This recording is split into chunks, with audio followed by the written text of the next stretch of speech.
"Go ahead, laugh," she said softly, but no one in the room was listening, because the sound of clippers buzzing had already filled the space, low and steady, like something mechanical that didn't care who it touched. The fluorescent lights overhead hummed in rhythm, casting a pale, sterile glow across the holding room, reflecting off the dull gray floor that had seen too many stories like this and never told a single one. Ava Reynolds sat upright, her back straight against the cold metal chair, wrists resting loosely in her lap, not restrained, not forced, just present, as if still holding on to something no one else in that room could see. A strand of dark hair slipped past her shoulder and landed silently near her feet, barely making a sound, yet somehow louder than the laughter that followed. It wasn't cruel in the way people expect cruelty to sound. It was casual, dismissive, the kind of laughter that comes from habit, not thought. Officer Daniel Hayes leaned against the counter, arms crossed, watching like it was nothing more than the end of a long shift, like this moment didn't carry weight, didn't ripple beyond these walls. Someone in the corner muttered something under their breath, half a joke, half an echo, and another voice picked it up, stretching it into something lighter, easier, forgettable. Ava didn't look at them. Her eyes stayed forward, fixed on the blank wall ahead, where a faint crack ran from the corner of the ceiling down toward the middle like a fracture frozen in time. She inhaled slowly, the air dry and faintly metallic, and for a second, just a second, the room seemed to quiet, not because the laughter stopped, but because she stopped hearing it. In its place came something older, a memory. Her mother's voice, low and steady, speaking across a kitchen table years ago, sunlight filtering through thin curtains, saying, "Don't let anyone else define you when they don't even know who they are." Ava blinked once, grounding herself back in the present, the hum returning, the movement, the presence of eyes that saw her but didn't really see her. Another lock of hair fell, brushing against the floor like it was being set down gently, almost respectfully, despite everything else. One officer shifted his weight, glancing away for just a fraction of a second, like something didn't sit right, but he said nothing. No one did. Silence wasn't absence here.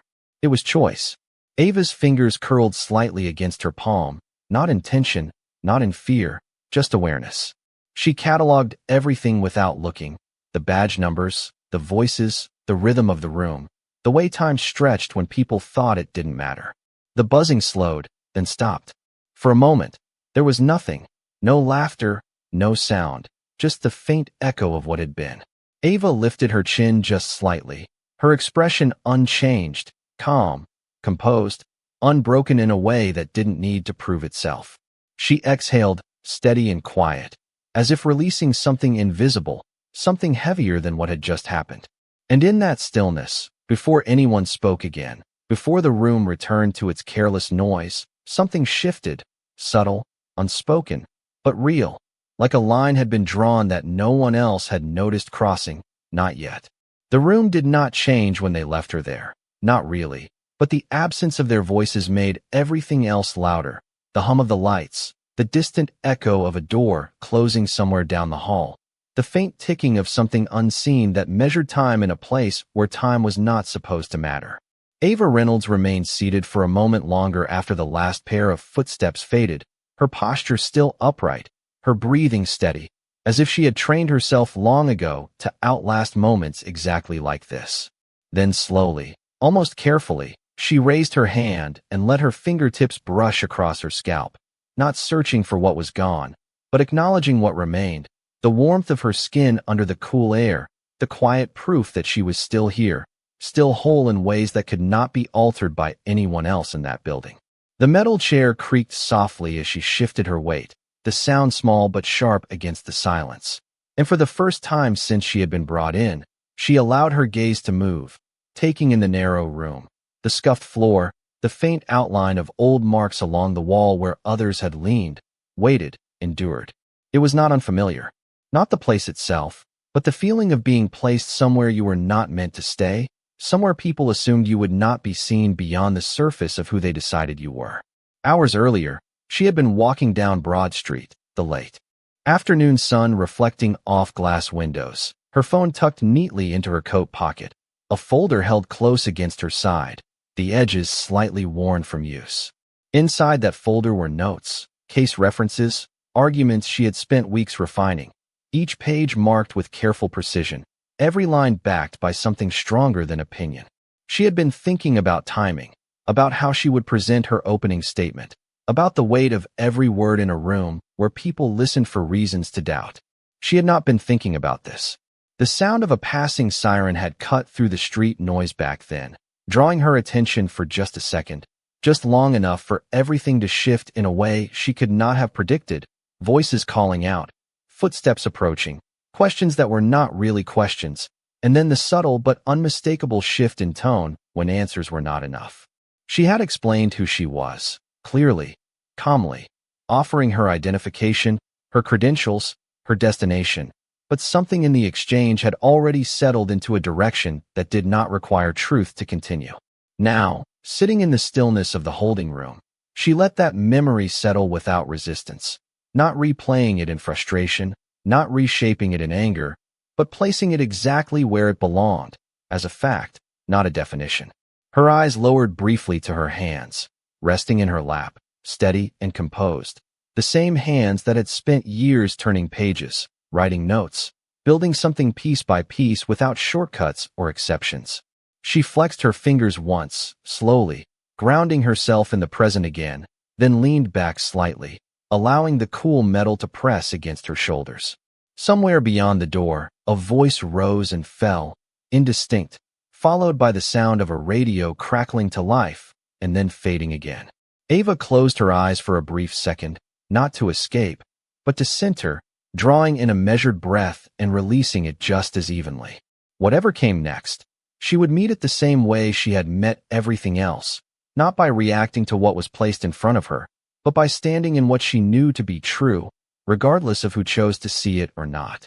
The door opened again with a quiet click that sounded almost polite, as if it were asking permission to interrupt the stillness, and Ava opened her eyes just as Officer Daniel Hayes stepped back into the room, his presence filling the space not with noise, but with a kind of practiced authority that did not need to raise its voice to be felt. He did not rush. He never did. His movements were measured, deliberate, the kind that came from years of believing that control was something you carried with you, not something you earned each time. He held a clipboard loosely in one hand, a pen resting against the edge, tapping once, twice, not out of impatience, but habit, like a rhythm he had stopped noticing a long time ago. His gaze moved over Ava briefly, not lingering, not searching, just confirming that she was still where he had left her, still fitting into the version of events that made sense to him. He stepped closer, boots echoing softly against the floor, then stopped a few feet away, maintaining a distance that felt intentional, as if proximity itself might suggest something he was not willing to acknowledge. "You understand why you are here," he said, his voice even, almost conversational, but with a firmness underneath that left no room for disagreement. Ava did not respond immediately. She watched him, not with defiance, not with submission, but with clarity, the kind that came from seeing past the surface of a moment into the structure beneath it. She recognized the tone, the posture, the assumption that the situation was already decided, that her role in it was simply to accept it. When she finally spoke, her voice was calm, steady, carrying none of the strain the room seemed to expect from her. "I understand what you think happened," she said, each word placed carefully, not to provoke, but to define. Hayes tilted his head slightly, a faint shift in expression that suggested mild curiosity rather than concern. "That is not how this works," he replied, the pen tapping once more against the board, a soft, repetitive sound that filled the brief silence between them. "We respond to what we see, to what is reported. You matched a description. You were in the wrong place at the wrong time."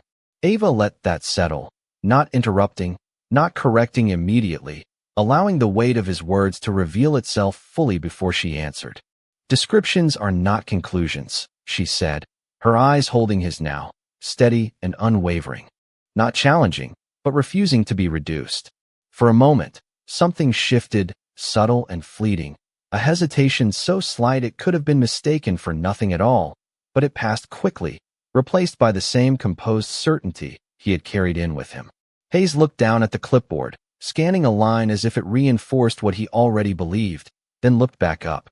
You can explain all of that later, he said, his tone unchanged, already moving past the idea of discussion.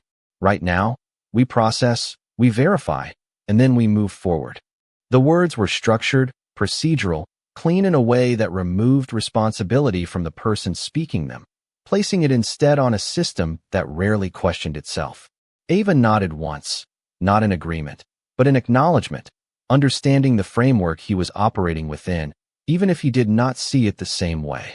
She leaned back slightly in the chair, her posture still composed, her presence unchanged, as if nothing in that room had the authority to redefine her. Hayes paused for a second longer than necessary, his gaze lingering just enough to suggest that something about her response did not fit the pattern he was used to, but he did not address it. Instead, he turned, the motion smooth and final, and walked toward the door, the clipboard tucked under his arm, the pen still in his hand, tapping once more against the edge as he reached for the handle.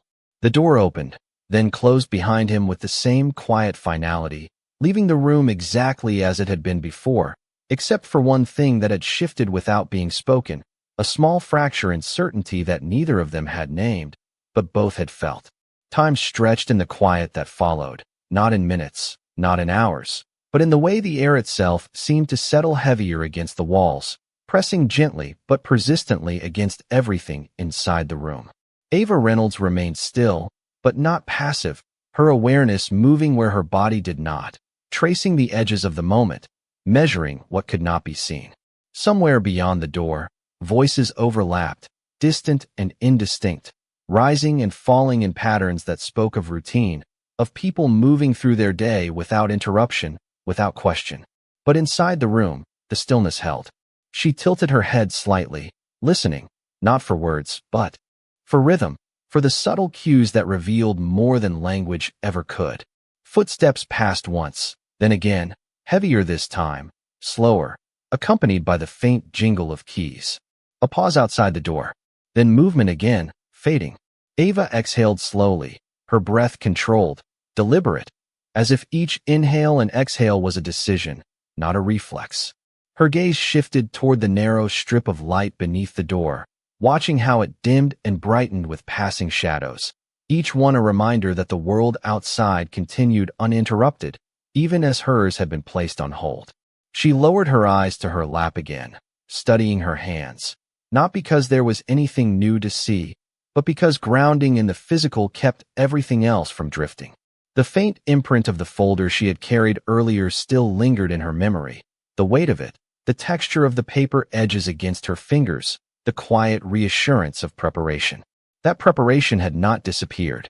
It had simply changed form.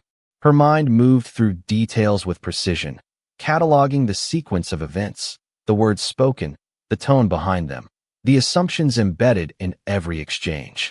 Not for anger, not for reaction, for clarity, for truth, for later. A soft sound interrupted her focus, the door opening just enough for a figure to step inside. Not Hayes this time, but a younger officer, his posture less rigid, his movements lacking the practiced certainty of someone who had stopped questioning long ago. He hesitated for a fraction of a second after entering, as if unsure of where to place himself within the room, then cleared his throat quietly, avoiding direct eye contact at first. He carried a small paper cup in one hand, the thin plastic lid slightly dented, steam no longer rising from it.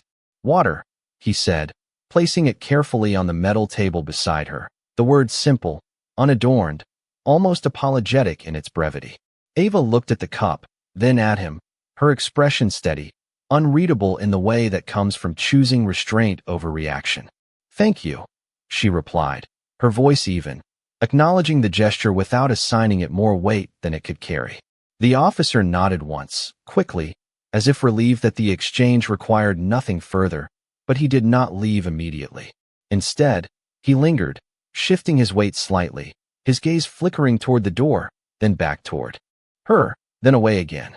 There was something unsettled in the movement, something unspoken that pressed at the edges of the moment but did not fully enter it. Ava noticed, of course she did, but she did not reach for it, did not force it into the open. Some things revealed themselves in time. Some things did not need to be pulled.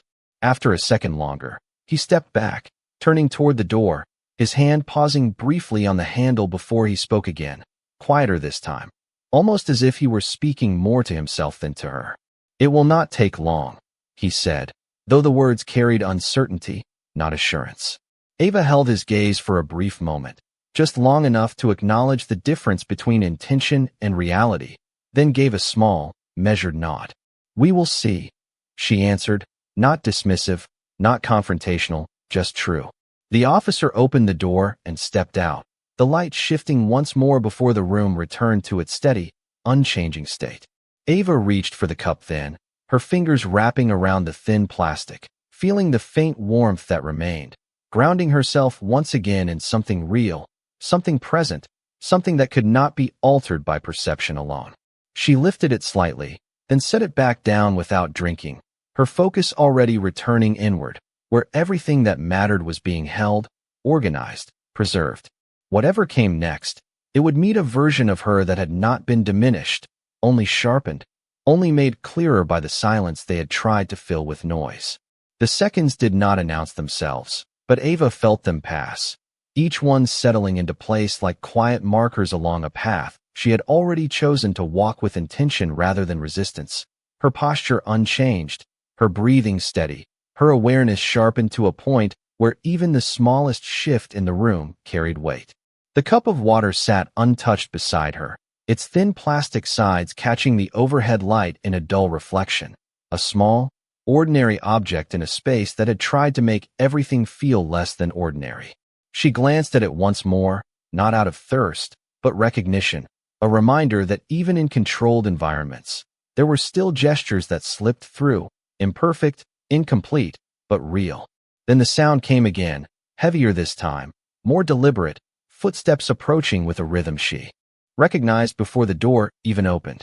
Officer Daniel Hayes stepped back inside, the same measured pace, the same composed expression, but something in his eyes had shifted, not enough to alter his stance, but enough to suggest that whatever lay beyond that door had not remained entirely untouched by the time that had passed. He closed the door behind him with a quiet firmness, the click echoing briefly before settling into the room's familiar silence.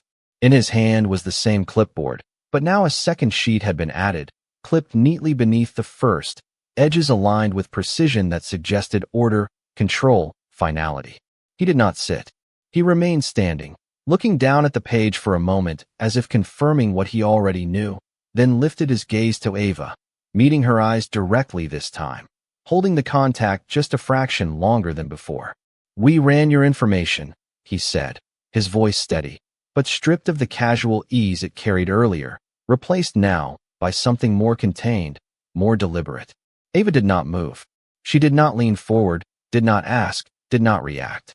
She simply listened, giving the words the space to exist fully before responding to them. Hayes continued, the pen now still in his hand, no longer tapping. "There were inconsistencies at first," he added, his tone tightening slightly around the edges of the statement, as if the explanation itself required careful handling. "Delays in verification. System flags. You understand how that works." Ava's gaze did not waver. "I understand how assumptions work," she replied, her voice calm, even, each word placed with quiet precision.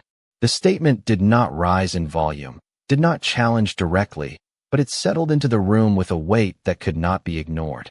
Hayes exhaled slowly, almost imperceptibly, his shoulders shifting just enough to release tension he had not acknowledged carrying. He glanced down at the clipboard again, then back up, the distance between certainty and doubt narrowing in a way he could not fully control. "Your credentials checked out," he said finally, the words simple, but heavier than anything he had said before. "Bar registration. Court assignments. You were expected downtown." The last word lingered slightly, as if it carried an implication he had not fully prepared to face. Ava allowed a brief pause to follow, not to prolong the moment, but to let the reality of it settle exactly where it needed to. "Yes," she said, her tone unchanged, not triumphant, not relieved, just factual. "I was." Silence followed, thicker now, no longer empty, but filled with the unspoken acknowledgement of what had already happened and what could not be undone. Hayes shifted his stance again, the clipboard lowering slightly in his hand, no longer held as a shield, but as something closer to an obligation. There will be paperwork, he said, though the words lacked the authority they carried before, sounding instead like a formality that no longer held the same weight. Ava nodded once, a small, controlled motion that accepted the statement without granting it importance beyond its function. There always is, she replied. Hayes looked at her then, really looked, as if seeing her for the first time outside the framework he had placed her in, and for a moment, the room felt smaller, quieter, as if even the air recognized the shift. But he did not apologize. He did not attempt to reshape the moment with words that could not match what had already been set in motion. Instead, he straightened slightly, the familiar structure of his role returning, though not as firmly as before. You will be released shortly, he said, stepping back toward the door, his hand reaching for the handle with a motion that felt both routine and restrained. Ava remained seated, her presence unchanged, her composure intact, as if the outcome had never been in question, only the path to it.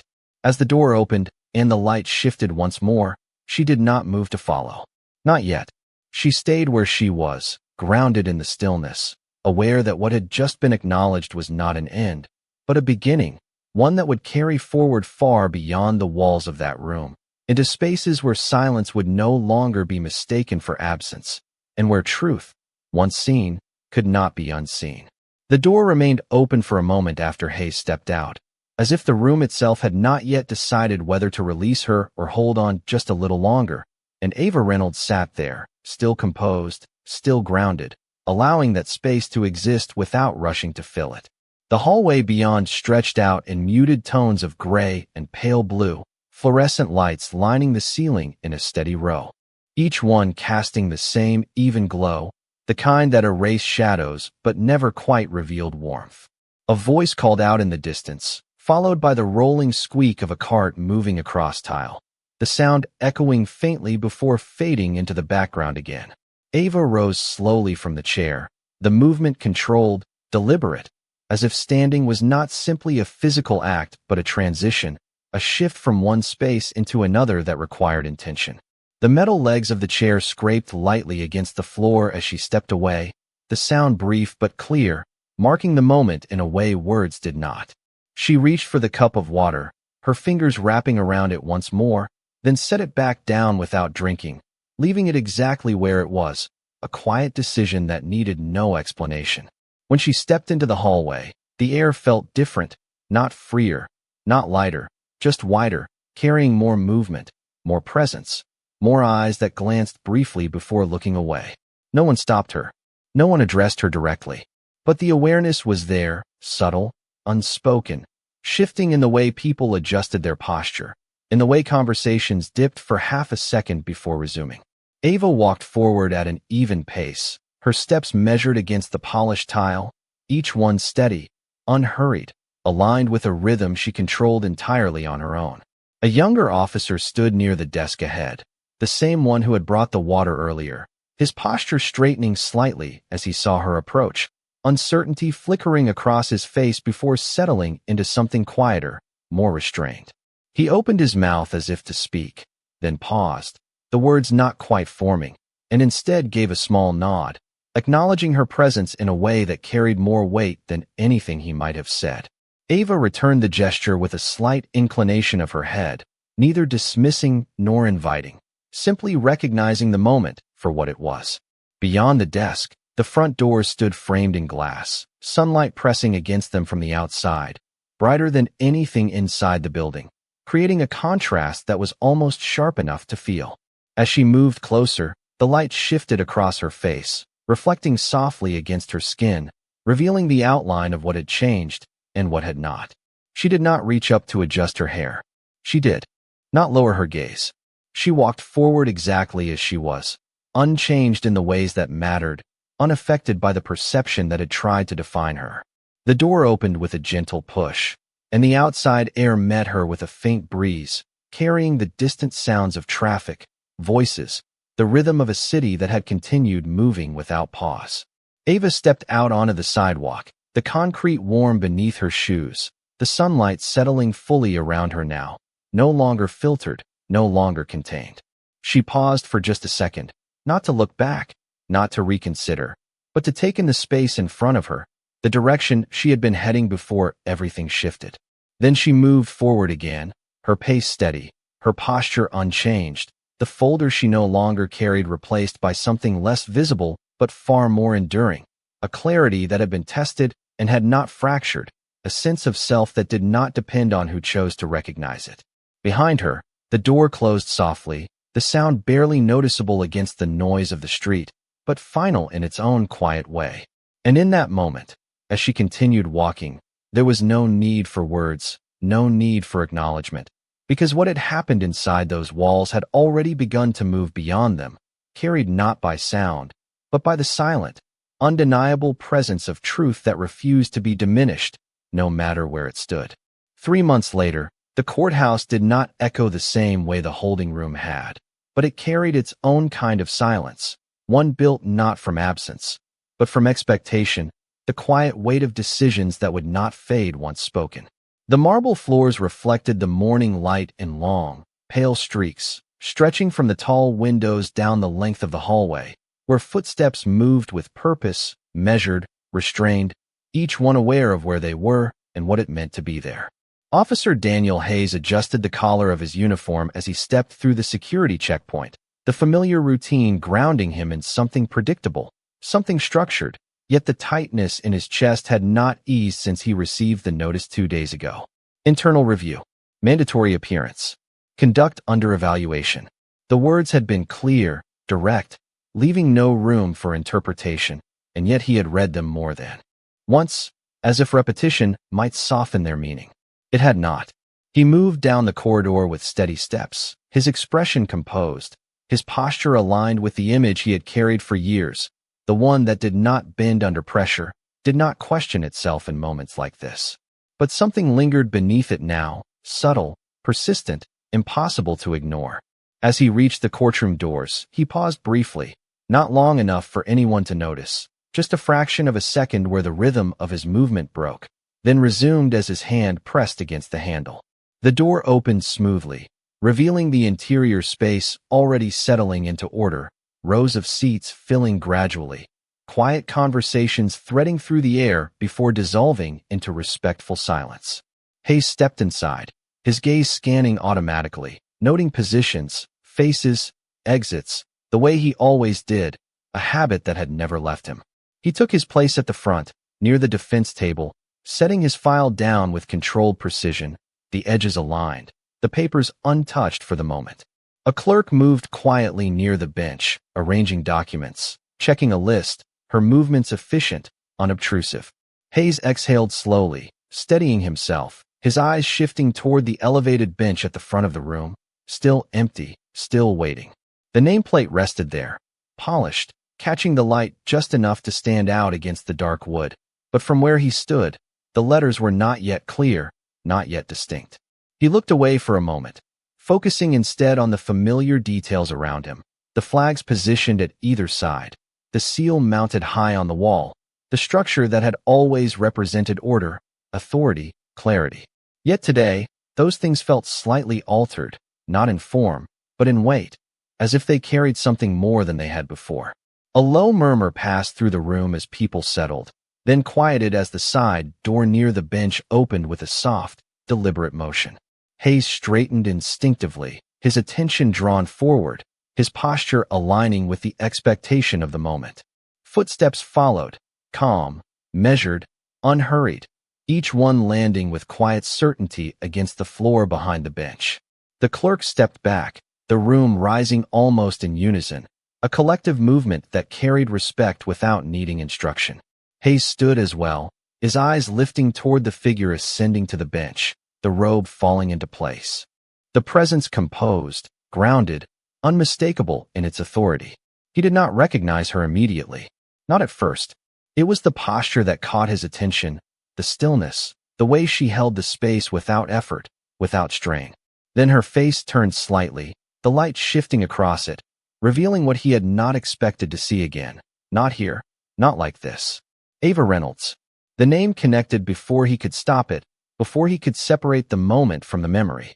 His breath caught, just for a second, his composure holding, but not as firmly as before. The room settled back into silence as she took her seat, her gaze moving across the space, steady, composed, not searching, not avoiding, simply present. When her eyes passed over him, there was no pause, no recognition displayed, no shift in expression, only the same calm clarity she had carried before. And in that moment, the weight of everything that had happened did not need to be spoken, because it had already arrived, already taken its place in the room, undeniable, unchangeable, and now, finally, unavoidable. The courtroom settled into a stillness that felt deliberate, as if every sound had been measured and reduced to only what was necessary. The faint rustle of paper, the soft clearing of a throat, the distant hum of air conditioning blending into a single, controlled atmosphere where nothing was accidental. Ava Reynolds sat upright behind the bench, her hands resting lightly before her, her posture composed in a way that did not demand attention, yet held it effortlessly, her presence anchoring the room without a single raised word.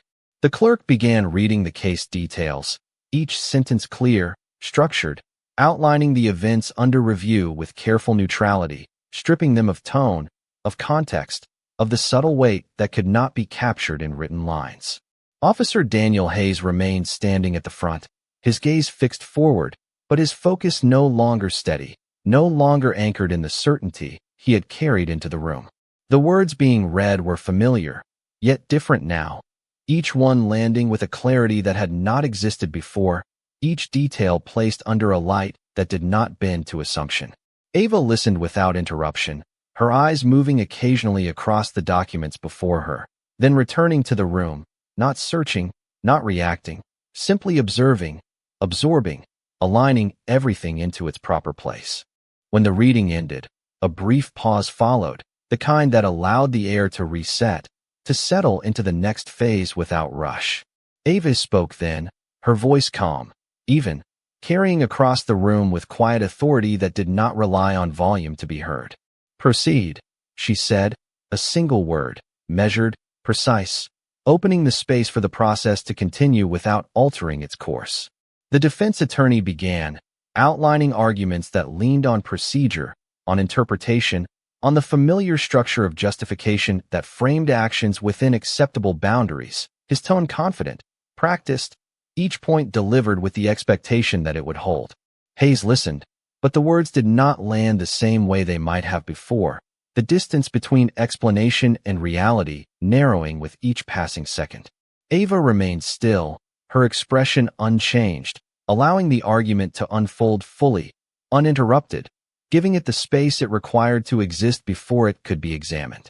When the prosecution followed, the tone shifted, not louder, not more aggressive, but sharper, more focused, drawing attention to the sequence of events, the decisions made, the moments where choice had been present and direction had been taken. The room seemed to tighten slightly, the air holding more weight, the balance shifting not through force, but through clarity. Ava's gaze moved once more, settling briefly on Hayes, not lingering, not emphasizing, but acknowledging his presence within the structure of the case, then returning to the documents before her. When both sides had spoken, silence returned, deeper now, more defined, carrying the expectation of resolution. Ava leaned forward slightly, her hands coming together, her eyes lifting to address the room, not as individuals, but as a whole. "This court does not operate on assumption," she said, her voice steady, each word placed with intention, "nor does it rely on perception in place of verified fact." The statement did not accuse, did not condemn, but it cut through everything that had been presented, drawing a line that was clear, immovable, grounded in principle rather than reaction. Hayes felt the weight of it settle, not as pressure, but as recognition, a realization that the framework he had relied on was now being examined from a place that did not allow it to stand unquestioned. Ava continued, her tone unchanged, her focus unwavering. "Authority does not replace accountability. It requires it." The words held in the air. For a moment, not amplified, not repeated, simply present, undeniable in their clarity. She did not raise her voice. She did not look directly at Hayes again. She did not need to. The structure of the moment had already shifted, the balance already realigned. As she prepared to deliver the court's determination, The room remained completely still, every movement paused, every breath measured, as if even the smallest sound might disrupt the precision of what was about to be spoken. And in that silence, the weight of everything that had led to this point stood fully revealed, not through emotion, not through force, but through the quiet, unwavering presence of truth.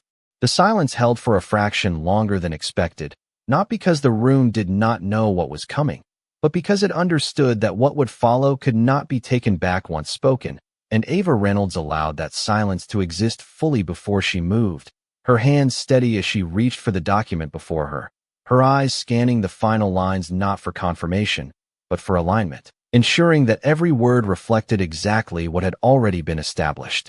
She did not rush. She did not hesitate. When she spoke, her voice carried the same calm precision it had held from the beginning, neither elevated nor softened, but grounded in something that did not require emphasis to be understood. After review of all presented evidence, verified records, and procedural conduct, she began, each phrase measured, deliberate. This court finds that the actions taken deviated from established standards and were not supported by sufficient cause. The words settled into the room with quiet finality, not striking, not echoing, but anchoring themselves in place, undeniable in their clarity. Hayes stood still, his posture intact, but something within it no longer aligned the way it had before, the structure holding, but the certainty beneath it shifting in ways he could not correct. Ava continued, her gaze steady, not fixed on him, but encompassing the space as a whole. Authority, when exercised without proper verification, ceases to serve its intended purpose and instead undermines the very framework it is meant to uphold. There was no accusation in her tone, no personal edge, only the steady application of principle, the same principle that would have applied regardless of who stood before her. A brief pause followed, not for effect, but because nothing more needed to be said to establish the foundation of the decision. Corrective measures will be implemented in accordance with departmental and judicial guidelines, she added, the statement clear, procedural, ensuring that the outcome remained within the structure of law, not outside of it. Hayes lowered his gaze for the first time, not in defeat, not in collapse, but in recognition, the kind that does not arrive all at once, but settles gradually, piece by piece, until it can no longer be dismissed. Ava set the document down gently, the soft contact against the bench barely audible, yet marking the conclusion of something far larger than the motion itself. She reached for the gavel, her fingers closing around it with the same composed certainty, then brought it down once, the sound firm, singular, carrying through the room with a resonance that did not linger, but did not need to. This session is concluded, she said, her voice unchanged, the words simple, final. The room remained still for a moment longer, as if adjusting to the shift, then movement returned gradually, chairs sliding softly, papers gathering, quiet conversations beginning again at a lower volume, restrained, measured. Hayes did not move immediately. He remained where he stood, his file untouched, his focus no longer on the proceedings, but on something less visible, something internal that had been set in motion the moment recognition had taken hold. Ava rose from her seat, her robe falling into place as she stepped back from the bench, her posture unchanged, her presence no less grounded now that the decision had been made. She did not look toward Hayes again. She did not need to. The distance between them no longer required acknowledgement. As she exited through the side door, the light from the hallway framed her briefly before she disappeared from view, the door closing softly behind her, leaving the courtroom to settle back into its routine, its structure, its order. Outside, the corridor stretched ahead, quiet, steady, unchanged in appearance, yet carrying forward everything that had just occurred. Ava walked through it at the same measured pace, her steps even, her gaze forward, not lingering on the past, not reaching for recognition, simply continuing. The weight of the moment did not follow her as a burden. It remained where it belonged, within the walls that had held it, within the system that had required it, within the silence that had finally been filled not by noise, but by truth. And in that quiet continuation, without announcement, without acknowledgement, justice did not need to declare itself. It had already been seen.